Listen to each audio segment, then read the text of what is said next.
Ako day si Jaya, pero dili na ako tinuod nga pangalan. Dugay na ako nagahimog video, pero wala gyapon ko ni Paldo. Kaon sa galuhalo day, kay parang bugnawan na imong ulo. Ambot bitaw kung sa tunga tindahan, basta ang importante nang palit mi dito cake ug halo-halo. Og daring dapitan ng mutong nga sad mi sa kabukiran no, dili jud kompleto ang paguli sa bukid kung walay butong. Kami nagyuntanan nang mutong daring lugar. Hasta ang kabaw ni Papa ako nagyud nang gibidyohan diha para remembrance if ever, di ba? Kay di ba siya familiar na ako no, kay more strangers na lang ba ako sa among balay. Diri sa bukid gid noon, layo ra kayo sa mga marites tungod kay gamay ra kayo siya mga silingan. Pero duol ka sa agta, duol ka sa mga aswang, daghang lamok, pero bugnaw, di na kinahanglan mag-aircon.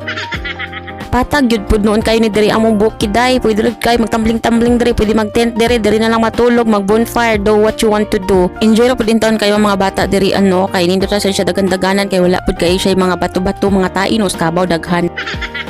Hinoon kung gusto ka ma-fertilize, kaon lang diri daghan kay cake diri sa patag-patag ug libre ra gyud kaayo.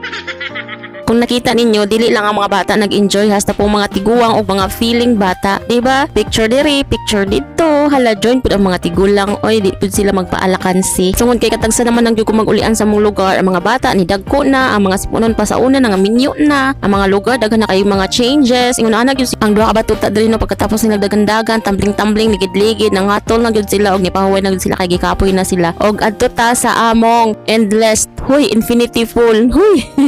Libre lang tubig diri day, bugnaw kaayo, libre ra sad ang lumot. Ingon ani ka simple ang kinabuhi diri sa probinsya, libre ra ang tubig, wala nay bill sa tubig, wala bill sa kuryente kay wala man say kuryente diri kay namang gyud ta sa layong kabukiran, malayo sa kabihasnan. Pero medyo upgrade na ni sila karon compared sa una nga magsige gyud migsag-op sa tubig, layo pa kaayo sa sapa pa may maglaba, pero sila na sila pagripo-gripo, papuso-puso day. Before mi maabot sa lungsod, kinahanglan pa mi sakay og motor, single nga motor. Kay wala man sila masahiro nga ring nga tricycle day, mga motor lang gyud day. Wala po sila bus diri. Wala giday. Pero kung na kay personal nga sakyan na, then go, slay go. Pero katulong sa una no nga dugay na kayong panahon, wala pa ni nasiminto mga kalsada diri. Naagid ni siya isa ka jeep diri mag-agi-agi day. Ang pangalan kay CPD. Asa na kasi CPD karon no? Nindot na ang kalsada, wala na no imo agi-agi diri nga mga minibus or unsa ba na diha para makasakay pong mga pobre, makatipid po sa pamasahe. Unta ibalik na to. Bitaw ko makauli gid ko sa among bukid day. Maabot ko diri sa Ormoc kay diri gyud ko mulan fall sa Ormoc.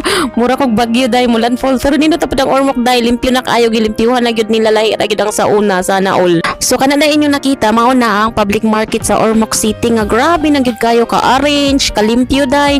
Sa una perting kalataan na day, pero karon no limpyo na kayo day, grabe na amaze gyud ko nga dako na kayo kabag-uhan ang syudad nga lahi nay nagdumala. Syempre sa unang panahon so ito gyud ko diring dapitan no, kay nakapuyo jud tag Ormoc day, sige gyud tag lakat diri sa Ormoc, nakatrabaho ta sa Ormoc. So syempre na familiarize na pud din ako mga lugar diri, pero